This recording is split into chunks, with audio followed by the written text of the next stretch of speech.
This is London Real. I am Brian Rose. My guest today is David Icke, the English writer and public speaker known since the 1990s as a professional conspiracy theorist, calling yourself a full-time investigator into who and what is really controlling the world.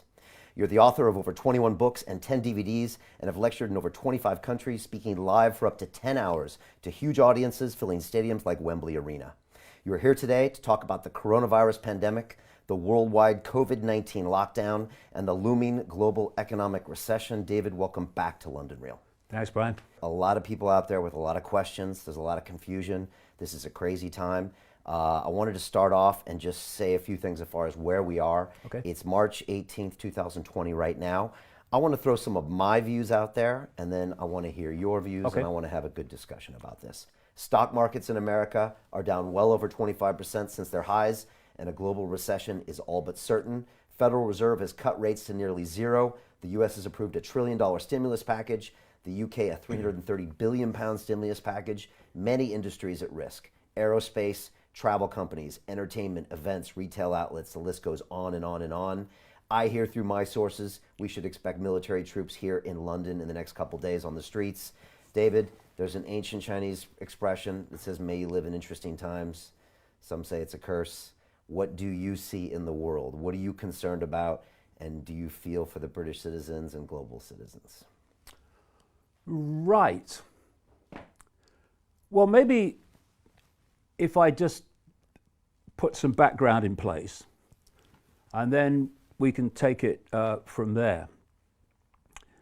For 30 years, I've been warning people in my books and in every other way I can that this world is controlled by a cult. It's a cult that has no borders. It operates in all the, at least major countries, and in fact, all the countries in the end, and particular in those countries that dictate the direction of the world.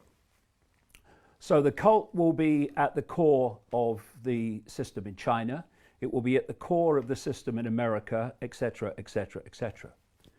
And so what have I said in this 30 years that this cult wants? I've said, and I've said it in the chats we've had before, it wants to create a beyond Orwellian global state in which a tiny few people dictate to everyone else. I've referred to this as the Hunger Games society. And you can picture the structure very clearly. Picture a pyramid. At the top of the pyramid, you've got a tiny few enormously wealthy people that actually are connected to this cult. We now have a name for them. We call them the 1%. At the bottom of this pyramid in the Hunger Games society is basically the rest of humanity that is dependent upon the 1%. And in between the two is a vicious, merciless police military state to impose the will of the 1% on the population and to prevent the population challenging the 1%. And this Hunger Games society is not classic fascism, it's not classic communism, although the outcome in terms of tyranny is the same. It is a technocracy. A technocracy is defined as a society that is controlled by bureaucrats, experts, scientists, engineers, technocrats. And the ability of that situation to happen is through smart technology and AI. The idea is that everything will be connected to AI. This is what the Internet of Things is all about. And if you listen to the crazies in Silicon Valley, they're telling you that in the period around 2030, a year that keeps coming up from all directions, we will have a situation where the human brain will start to be connected to AI. And thus, whoever controls AI will be connecting and driving the perceptions of humanity. And that can be done from a central point through this smart grid, global smart grid. So that's the structure that they want. They also want a society completely cashless, where everything is digital money, a single one world currency, which will be run through this smart grid. Now, in the same 30 years, I've been saying there are two major techniques that are being used to bring about that situation. One, I've called since the 1990s problem, reaction, solution, where you covertly create a problem, you use the unquestioning, pathetic mainstream media to tell the public the version of the problem you want them to believe. And you're looking at stage two, the reaction, for fear, that's the currency of control, outrage, whatever the problem is, and either a demand from the public that something must be done, or at least an acceptance from the public that things need to change because of the problem. And at that point, those who've created the problem got that reaction openly in changes in society, offer the solutions to the problems they have themselves covertly created. And those changes, step by step, take us further and further to that Hunger Games society. There's another version, which I call no problem reaction solution, where you don't need a real problem, you just need the perception of one, weapons of mass destruction in Iraq, and you still have the ability to provide your society-changing solution. The stablemate of problem reaction solution is what I call the totalitarian tiptoe, where you start at A and you know you're going to Z, but you know if you go in too big a leap, people will look up from the game show and the latest Simon Cowell and say, what's going on, because the change is so great. So you do it in as big a steps as you can towards your outcome, but not so fast or big that you alert too many people to the fact that it's a pattern. What you want people to believe is everything is random. And I have this other phrase which relates to all this: know the outcome and you'll see the journey. If you don't know where this world is being taken by this cult, then everything seems random. Coronavirus, random. Climate change, random. Economic crash, random. But when you know where we're being taken, you know the outcome, this Hunger Games structure society, now the apparently random events become clear stepping stones to that outcome. Now, let's take all of that and apply it to the coronavirus and what's happening now, and let people decide for themselves if they think that the fact that the coronavirus hysteria ticks every single box of that outcome, that goal, whether that's a coincidence. I absolutely do not believe that it is. And, you know, you mentioned that you don't think that it was a created virus. But the fact is, whether it was or whether it wasn't, doesn't matter to the fact that once you roll this out, it takes on a momentum of its own. I agree with that. And therefore, what is unfolding was desperately predictable. And in fact, we'll get into this as we chat, two massive 1% organizations, one in fact 6 weeks before this virus came to light in China, were playing out scenarios and simulations based on exactly this scenario that's unfolding now. And what they said would happen is exactly what is happening, down to the fine detail. Okay, but the coronavirus is real and it is dangerous. You do believe that? Well, not as a black and white, no. Okay, but it is real? Obviously, there is a strain of this coronavirus, because there are many coronaviruses, which appears to be different. But if you look in terms of the danger is to a certain section of society. Do you know, mainstream doctors, I watched an interview with one in America only 2 or 3 days ago, and they're saying, well, just to put into context, 80% of people that are diagnosed with coronavirus have, and this is his quote, very mild symptoms. The ones that are in danger, and by the way, in danger from any virus, including the classic flu, are those that have compromised immune systems. And they are old people, elderly people, and they are people with what is termed pre-existing health problems. Why? The pre-existing health problems are putting so much pressure on the immune system, it's already weak when it's hit with this. This is why someone like that will have potentially a serious situation, and someone with an immune system in working order of any level will just swat it away. And another point, you know, have we not learned yet to take what the authorities tell us with a pinch of salt until it's proved otherwise? In a massive way, you are diagnosing on the basis of symptoms.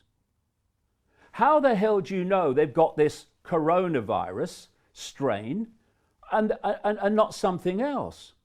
So I would hold back on believing the figures. And I would also... those figures I mentioned, are you unsure about those? I question any figures coming out of mainstream authority. Okay. I've been investigating the mainstream everything for 30 years. And, you know, most of the time, if they ever told the truth, they would genetically implode from the shock. So I question everything. And if it stands up, it stands up. But I don't just take it because someone in a suit has told me to believe it. For instance, you know, in 2017, 2018, 45 million people got the flu in America, according to Centers for Disease Control and Prevention figures. 61,000 died. Where was the hysteria then? 61,000 people dying. Well, they say that this is more dangerous and more contagious and what's potentially going to kill more people. Because otherwise, that's a good question, David. Everyone's like, well, how come people aren't worried about this when the flu from 18 killed 50,000? This has only killed 8,000. The point is, though, this is the point, that according to officialdom, 80% of people who get the coronavirus, diagnose the coronavirus, and not necessarily all got it, have very mild symptoms. The vast majority of the rest have what they call moderate symptoms, and that leaves some with compromised and weakened immune systems who get the serious end of it. And they get the serious end of the flu as well, and other viruses. And these people are clogging up the Italian health system right now. Do you believe that's true? The point is, that what we surely should be doing is focusing on those people and doing what is necessary to protect them and their immune systems from the consequences. But to have the vast majority of the population who at most will have mild symptoms, some even no symptoms, and for that you destroy, because that's what's happening before our eyes, Brian, you destroy the world economic system. Now, let's go back to how I started. One of the things I've been pointing out as a problem reaction solution that was coming to transform human society, including, by the way, one of the things I said was coming in my earlier books was a pandemic, because of all the boxes it ticks. But what I have been saying for the best part of 30 years is they are planning an enormous economic crash. And I've been saying it even more since 2008, because 2008 seemed to be a nightmare. The point I'm making is what they want is something that would make 2008 look like, you know, a Sunday school tea party. And so this coronavirus hysteria gives the excuse to do what they're doing, and the outcome and the consequences of what they're doing is to dismantle the world economic system. Now, another thing I've been saying, this Hunger Games society, I've been saying this for a long time, is designed to have no small business, no even medium-sized business globally, just gigantic corporations that control and produce everything. Amazon is a classic example of what I'm talking about. What this coronavirus hysteria is creating is a situation unfolding by the hour worldwide that is destroying small business, family business, even medium-sized business, some even relatively big businesses too. It's destroying them. The big legacy of what is happening now will not be to do with health long term, it will be economic. I agree with you. It's going to be catastrophic. Now, here's the point. What happens to those people whose businesses collapse? What happens to all those people who were working for those businesses? For bars, for hotels, for all these businesses that have been targeted, don't go there, shut down. What happens to them? They fall into the bottom of the Hunger Games society.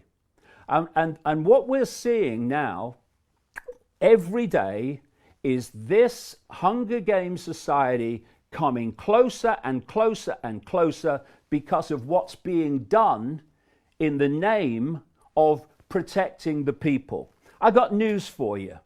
You go deep enough into this system, they don't give a shit about the people. We are being asked to believe now that this system cares about old people. We must protect the old people. We must destroy the world economy to protect the old people. Oh, these would be the old people, would they, that have paid in their entire life through taxation and other means, and at the end, in their final years, they get handed a pittance of a pension which gives them the choice between being warm or being hungry. And what does that do? When people are going without essential things, because the system doesn't care, and they're having to buy shite food, because that's all they can afford. They can't have nutrients to boost their immune systems because they can't afford them, and the mainstream everything's not telling them they need them anyway. And at the same time, they're breathing in shit air, drinking toxic water and other drinks, being deluged with sugar, which has a phenomenally destructive impact on the immune system. All this is going on. We're living in an electromagnetic, technologically generated soup of radiation toxicity. And this system has allowed that to happen, has allowed corporations to do that. And now, having done all that, that's devastated the lives and the immune systems of old people, we are being asked to believe that the system cares about the health of the elderly. It doesn't give a shit. And I'm not talking about the nurses. I'm not talking about the doctors. I'm talking about that at the core which is driving this. And the idea that all these things are being done to protect the elderly, they don't give a shit about the elderly. The elderly are an excuse to impose the very society that I'm talking about. Now, if you look at when these things happen and great Orwellian, draconian things are put in place, oh, we've got to do this because of the problem. Well, the problem eventually passes. This virus will eventually flatten out. But what you see every time, 9/11's a classic, they'll roll back some of it, but not nearly roll back to where it was before. The whole thing's moved on, closer to the Hunger Games society. Another thing you're going to see, oh, and by the way, I mentioned that a great goal of this, and I've been saying this, when did I first write this? About 1993. They want a cashless society, a digital cashless society, one world currency, which has phenomenal implications for freedom. They want rid of cash. And when I said that, there was lots of cash in circulation. People going, end of cash? Now look at it. And you know, what was it this guy Tedros, the head of the World Health Organization, a man I wouldn't trust to tell me the time in a room full of clocks, by the way, he said, don't touch cash. Use cards because the virus can pass on through cash. I've come up here today for this chat 3 times in places that are always cash. I had cash turned down. No, we're only taking cards. And when this runs on, they're going to be justifying a cashless society on the basis of that you can pass viruses on through it. And they're going to be saying, we can't have this again. We can't have this happen again. So you're going to have more technological testing of people for whether they have a temperature and all this stuff. And the whole surveillance is going to move on, exactly as it has in China. Right. If people thought China had reached the point of beyond Orwellian, well, you just look what they've brought in as a result of this coronavirus. Okay. I want to talk about that technology because it's a very good point. But now Italy right now, we're looking at Italy, and from what we can see and hear, the hospitals are chock full of people that are dying. There's not enough respirators, etc. I mean, surely we must do something about this, David. I know what you're saying is that these things will pass and we're crushing our global economy, which actually has bigger implications than the health. I agree with you. This will ruin people's lives. Well, not only that, it will cause massive amounts of ill health and death. I agree with that too. I agree with that. It's just pushing it down further. But what about these people that are dying and clogging up hospitals and the fact that could happen with the NHS? That is a reality. Well, I've thought all along, and it seems to be the case, that the strain that is prevalent in Italy is something of a stronger nature than what's generally circulating, and also in Iran. It was a little odd. And members could have been a coincidence. Well, I mean, you know, after 30 years, Brian, coincidences are something I have to be very well persuaded, because coincidences don't turn out to be so. They turn out to be made to happen. Anyway, I mentioned that one of the problem reaction solutions that I've said in the books over the years that they were going to use to justify this Hunger Games society was a pandemic. You look at the movie Contagion, I think it was 2011. I watched it last week. It's basically coming out of China and stuff like that. Yeah, Steven Soderbergh, it's got Jude Law in there, and Gwyneth Paltrow. It's very interesting.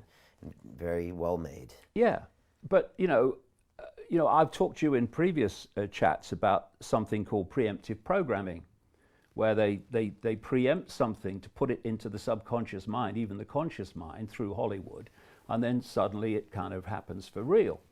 But I was sent a document from 2010 that was published by the Rockefeller Foundation. The Rockefeller Foundation obviously is a front for the Rockefeller family, which is fundamentally involved in this global cult. In fact, the Rothschilds and the Rockefellers were the creators of the World Health Organization, which is there to control health policy and direct the perception of health in all its forms from a central point. You don't trust the WHO at all? Well, it's currently headed by a guy called Tedros from Ethiopia, who was a Politburo member in a Marxist government that's been running Ethiopia for a long time. He was health minister and was exposed 3 times for covering up cholera epidemics in Ethiopia. And now he's head of the World Health Organization telling us about the coronavirus. You will understand if I don't agree or even believe a word that comes out of his mouth. See, these organizations are not there to serve the public. They're there to serve this agenda. So who came out and said, oh no, don't touch cash, you pass on the virus, just use Tedros, same guy. He's the one that praised China for a wonderful job they did with the coronavirus and what have you. Now, this Rockefeller Foundation document was about a scenario involving a flu pandemic. And it described what would happen, that China would use authoritarian, draconian methods to meet the challenge, and then the West wouldn't basically start like that, but then would become the same. And this whole global lockdown was described in this document. And then we moved to 6 weeks before the virus came to light in China. And we had something called Event 201. This was a simulation of a coronavirus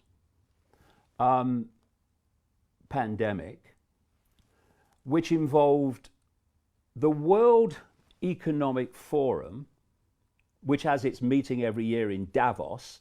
This is the 1%, and involved the Bill and Melinda Gates Foundation.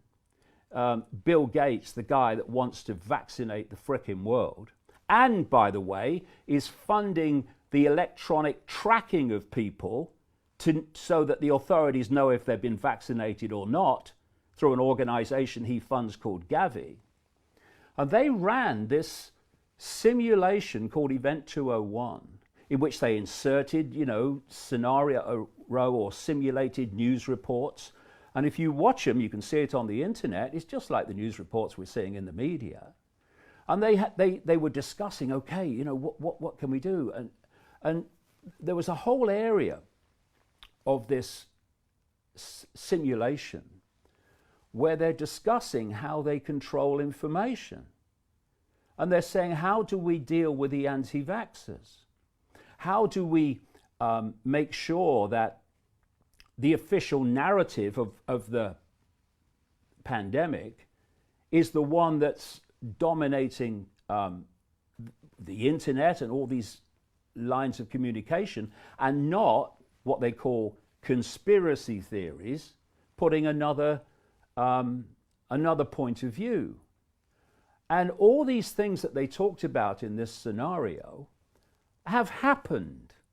We've had Facebook and Google saying that they're going to make sure that, first of all, the World Health Organization version gets free advertisements, and they're going to suppress the other opinion, what they call conspiracies and what have you, and disinformation and fake news. Who decides if it is? They do. We've had YouTube this week say that because they don't have the same number of staff, they're going to now have videos taken down purely by AI algorithms. And because of that, they say a lot more videos are going to be taken down, even those that don't break what they call community guidelines. So all these things that were decided in this Gates World Economic Forum 1% simulation 6 weeks before that they should happen are happening. And that was all public information about them doing that, or you got the report about it? Okay. No. I read the actual document of the Rockefeller Foundation and its scenario, which is exactly what's played out. But the Event 201 simulation was filmed. You can see it on the internet. Okay. And now they're running that playbook right now. Exactly the same. Because what happens if you only believe the official version of everything is the official solution for the problem you believe in is going to take us further and further down the road to a society that would make George Orwell bloody wince. And all the things that I've said this cult wants, this cult is getting as a result of this coronavirus. Okay. When you look in the global average and in most other countries, the number of people who are seriously affected by this against all those who are not, the way the whole economic system is being shut down is suicide. And what happens when it reaches a point where in its present state it cannot continue, it cannot survive? A whole new economic system comes in, which is the one this cult wants. What did Prince Charles say at Davos only a matter of 2 months or so ago? He said by 2030, this year that keeps coming up all over the place from all directions, we need a new global economic system, economic order to meet the challenge of climate change. What have I been writing for 30 years? This cult wants to transform the world economic order into this technocratic, AI-controlled tyranny. And both the coronavirus and the climate change hoax are providing the problem, I would say in many ways the illusion of the problem, not least with human-caused climate change, to offer the solution of exactly what they want, which is a transformed, centrally controlled, AI-controlled world economic system, which will not have mom-and-pop businesses anymore. Right. It won't have small businesses. Now, it wants rid of them. Now, the people in America, Trump and his advisors, and the people, Boris Johnson and his advisors, are going to say that the virus, since it spreads exponentially, needs drastic action now. That's what they say. We have to shut everything down so it doesn't become, 1,000x in the next 14 days, which can happen with a virus, can happen with something that grows exponentially. That's true, right? You just don't believe that's the case here. What I keep coming back to is the effect on the health of the overwhelming vast majority, which have immune systems that just basically slap it aside. And it's this small group of elderly people who, for reasons I've described, have weakened immune systems, and those who have other health conditions and therefore weakened immune systems, they're the ones in danger.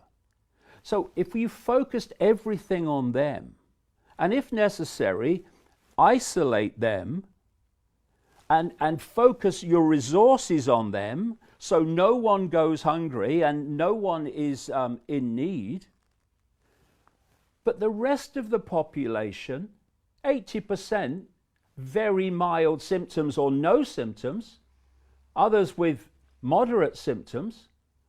Well, are we going to destroy the world economic system by saying that those people also have to isolate and not go to work?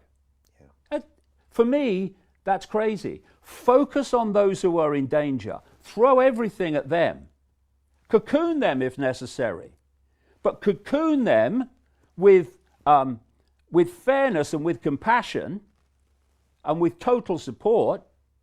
But the rest of the population, the point is, they're not dying from it.